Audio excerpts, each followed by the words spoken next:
Now we are rolling. Cool. What's up, guys? Welcome back to part 7. Today I want to take you behind the scenes and talk about one of my most favorite aspects when it comes to filmmaking, and that is color grading. Color grading is such a vital part of storytelling, and I feel that it's more than just enhancing the look of your footage. It's more about creating a mood, an atmosphere, and also emotions. Now, in this video, I'll break down the decisions behind the color palette of Vendetta, and also I want to share my workflow of how I grade my footage. Now let's start with the creative vision. Vendetta is set in a crime-ridden city, inspired by the dark and gritty vibes of Gotham from the Batman. Even though most of the film is shot in daylight, I wanted to create this visual atmosphere that reflects the city's ominous and foreboding nature. The goal was to evoke emotions like fear and confusion, and also make it feel dark at the same time. I aimed for a color palette that gave the city and the film its own unique identity, something that stands out and reinforces the tension of the narrative. Now, before the production even began, I was already working on footage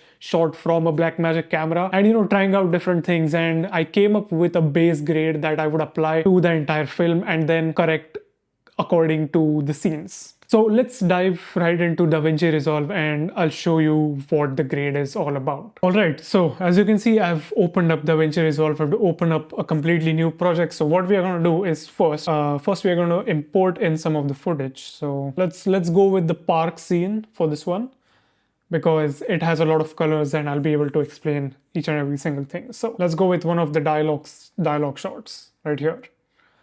Now I'll just drag this down onto my timeline. As you can see, we have it on the timeline. I'll just make the tracks bigger a bit. Okay, so here you can see that the image is completely flat because it is shot in RAW. This was shot in B-RAW, by the way.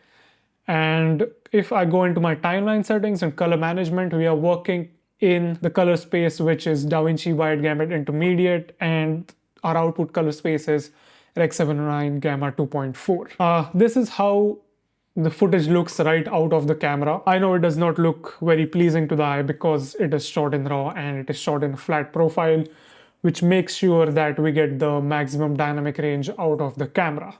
But if I go into the color palette, color tab over here, and as I said, I have been working on a grade before even, I had been working on a grade before even the production began. And that grade is this one. This is the Cinema Look version 2. So what we'll do is we'll take Cinema Look version 2 and drag it onto here.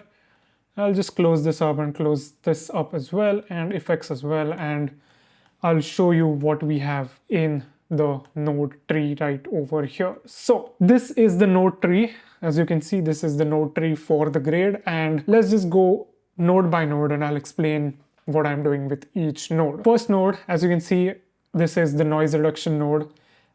Because we are shooting in RAW and Blackmagic does not have internal noise reduction, you have to apply noise reduction onto clips in post, and that is why this node is here, and this is the first node. This has to be the first node.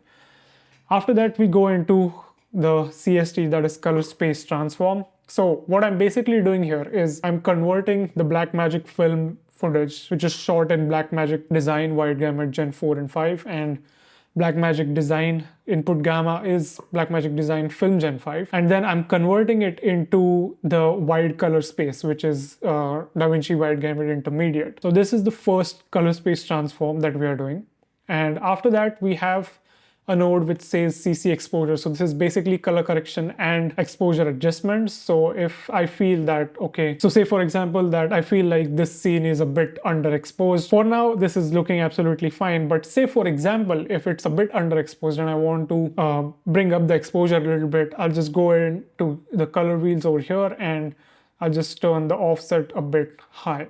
Now this is one way to do it. You can do it using the curves as well. So say for example, I want to brighten this clip a little bit. I'll just go to the center over here and put in a point and just pull this up a little bit. But anyways, so that is the exposure node. So next up, this node goes into a contrast node. So this node is only to play around with the contrast. And as you can see, I have a slight curve on the contrast node, which, boosts the contrast a bit, not too much. It kind of brings the shadows a bit down and also brings the highlights a little bit up. It's a very minute S-curve, as you can see.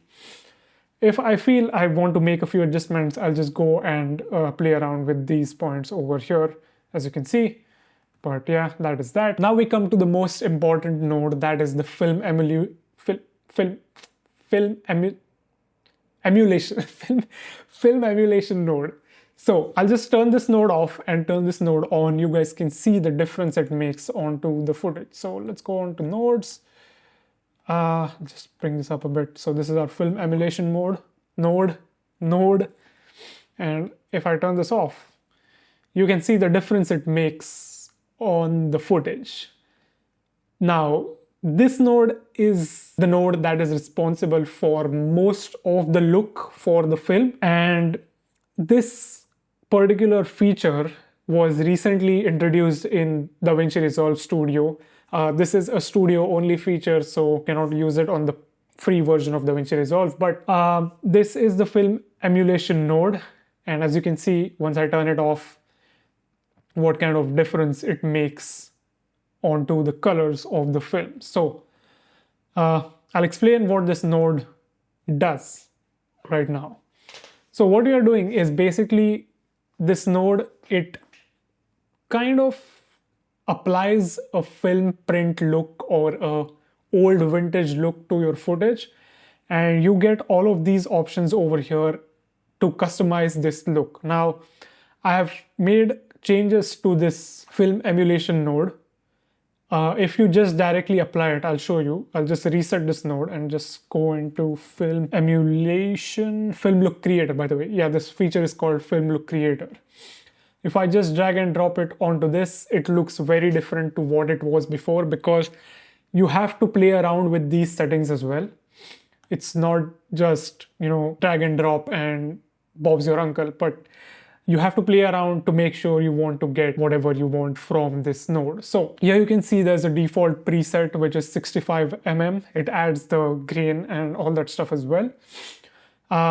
Most of the times I don't play around with this.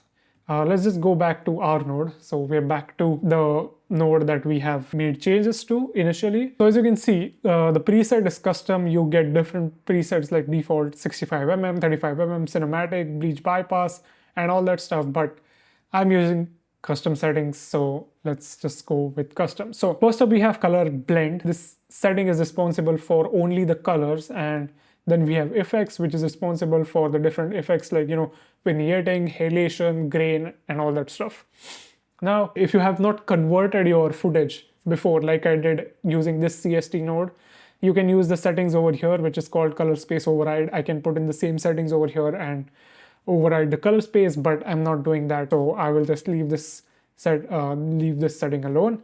Now we go to the most important part, that is the film look. Now you get a core look and you can decide which look you want. So there's different options like cinematic, Rochester. So these are basically based on different film prints like Kodak, Fujifilm, and a few others. The names are different, but they are related to the film prints. This is the core look, and you can change the slider over here to decide how much or how strong you want this look on your footage. Now, once that is done, what you can do is you can choose which look you want, and then we can come down to color settings. So here you can do all the basic changes like exposure, contrast, highlights. Fade is basically, it brings up the black point a little bit. Then we have white balance. You can change the color temperature, tint for skin tones, subtractive saturation, bleach, richness, and bleach bypass. Now, the last three are the most important ones for my kind of grade, for the grade of Vendetta. And let me explain what I'm doing here. So if I reset this bleach bypass, you can see what it does to the image. It kind of makes the image more saturated, which is not really going with this whole dark theme of the movie. So I studied what bleach bypass does and also studied how they used it on the Batman. So once you have your base image ready, what you can do is just turn up this bleach bypass. So what it does is basically takes out the saturation from the colors and kind of gives it a, you know, dark and grungy look. So that is what I was going on with here. So I had this set to 0.500, which was the perfect, you know, sweet spot. If I take this all the way to 1, it will just make the image pure black and white or close to black and white, but we don't want that. We just want a tiny bit of this. So 0.500 or 500 is what I went for.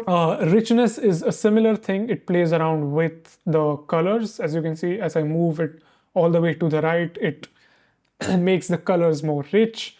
And if I go down, it, you know, desaturates the colors. So this is what we have with the richness. And then subtractive saturation is also somewhat similar. You're just playing around with colors, but this one basically affects more of the skin tones. So if you say your skin tones are too saturated, you can just pull this slider down to make sure that your skin tones are right. That is that. Then we have split tone. I did not use split tone because my skin tones were looking fine. Vignette. Now you can enable or disable vignette. I had it disabled by default on the final grade. It's enabled here, but I'll explain it to you in one of the next videos why I had it disabled. For now, let's keep it on. Doesn't harm. Then we have halation. I had halation off as well. So what halation does is basically it, you know, gives this rainbowy effect to the edges where the highlights are very bright, but I did not want any of that because the lenses that I was using already had a bit of halation onto them. Bloom, also I had this disabled as well because as I said, the lenses I was using, they had a bit of a bloom. They were not very sharp, they were a bit soft, so if your lens is a bit soft, you will naturally get the bloom from the highlights.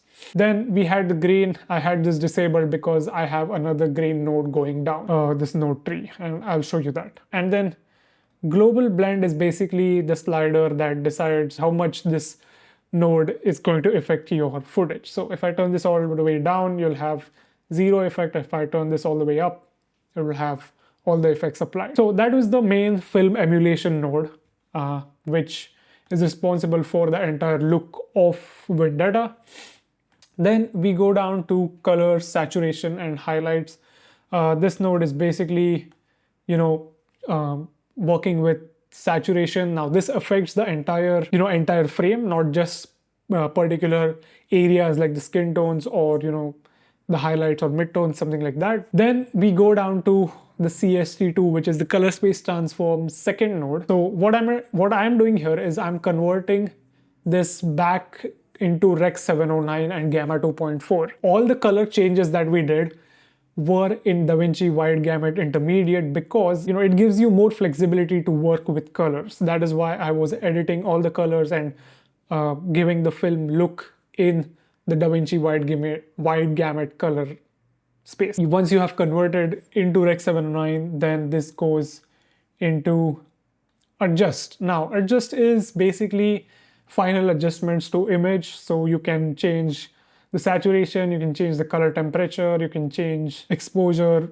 you know, highlights and all that stuff. You can do that here as well. But I would not suggest going here into adjust and changing a lot of stuff. Most of the color related stuff you can do in these nodes here, exposure, contrast, film emulation, which are in between the DaVinci Wide Gamut color space. But adjust is just for, you know, mostly for exposure control. Then we go into texture. So texture is basically adding a bit of a noise. It is a very tiny amount. If I just disable this node, you can see that it gives the, you know, the shadows, especially on the cheeks of the actor, as you can see here, it gives it a bit of a texture or a bit of a grain, adds a bit of a grain. Color density is again color saturation, and then we have noise. Now, noise is something that I would apply not to each and every single clip because, you know, it looks unnatural sometimes. I don't like it. So it is selective. So that is the main node tree for Vendetta. Now, this node tree was inspired by one of the creators that I watch. I'll leave his link down in the description. He's an amazing creator. He mostly talks about cameras and stuff and also color grading as well. But yeah, I like his content. I got this node structure from his videos and then I kind of altered it according to my liking. So yeah, that is the grade of Vendetta. That is the node structure for Vendetta. And I hope I was clear with what I was trying to do with this particular grade. Now, one of the challenges that I faced was balancing a dark tone with daylight footage. It's kind of tricky to, achieve a grim look without losing details and making the image look flat. So I spent a lot of time, fine-tuning the image and also working with the contrast and color tones. Another insight I gained was how essential it is to match your grade to the emotion of the narrative. Small adjustments like tweaking the shadows or playing around with the color vibrancy can drastically change how a scene feels. Color grading is an art form in itself, and I'm continuously learning and trying to improve. I hope this breakdown gave you kind of an insight into the grading process of Vendetta and also maybe inspired you to do something similar with your own films. I hope you enjoyed this episode. If you have any questions regarding anything, you know where to hit me up. The comment section is all yours. And I will see you guys in the next episode. Bye-bye.